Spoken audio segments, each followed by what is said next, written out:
ಇವತ್ತು ನನ್ನ ಫೇವ್ರೇಟ್ ಆಗಿರುವಂಥ ಅಣ್ಣೆ ಸೊಪ್ಪಿನ ಸಾರು ಮಾಡೋಣ ಅಂತ ಮಾಡ್ಕೊತೀನಿ. ಇದು ಮಳೆಗಾಲದಲ್ಲಿ ಮಾತ್ರ ಸಿಗೋದು ಈ ಸೊಪ್ಪು.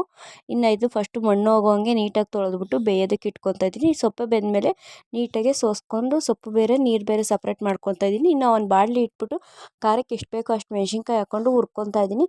ಇನ್ನು ಹುರ್ಕೊಂಡಿರೋಂಥ ಮೆಣಸಿನ್ಕಾಯಿ ಒಂದು ಮಿಕ್ಸಿ ಜಾರೊಳಗೆ ಹಾಕೊಂಡು ಬೆಳ್ಳುಳ್ಳಿ, ಉಪ್ಪು, ಕೊತ್ತಂಬರಿ ಮತ್ತು ಬೇಯಿಸಿರೋಂಥ ಸೊಪ್ಪು ಹಾಕ್ಕೊಂಡು ನುಣ್ಣಗೆ ರುಬ್ಕೊತಾ ಇದ್ದೀನಿ.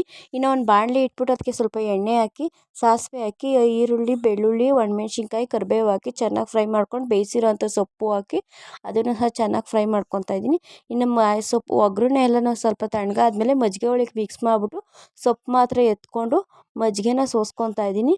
ಇನ್ನು ರುಬ್ಕೊಂಡಿರೋಂಥ ಖಾರನ ಮಜ್ಜಿಗೆ ಒಳಕ್ಕೆ ಮಿಕ್ಸ್ ಮಾಡಿಕೊಂಡು ಇಟ್ಕೊತಾ ಇದ್ದೀನಿ. ಇನ್ನು ಇದಕ್ಕೆ ಕಾಂಬಿನೇಷನ್ ಆಗಿ ಮುದ್ದೆ ಚೆನ್ನಾಗಿರುತ್ತೆ. ಚಳಿಗಾಲದಲ್ಲಂತೂ ಒಳ್ಳೆ ಕಾಂಬಿನೇಷನ್ ಅಂತ ಹೇಳ್ಬೋದು.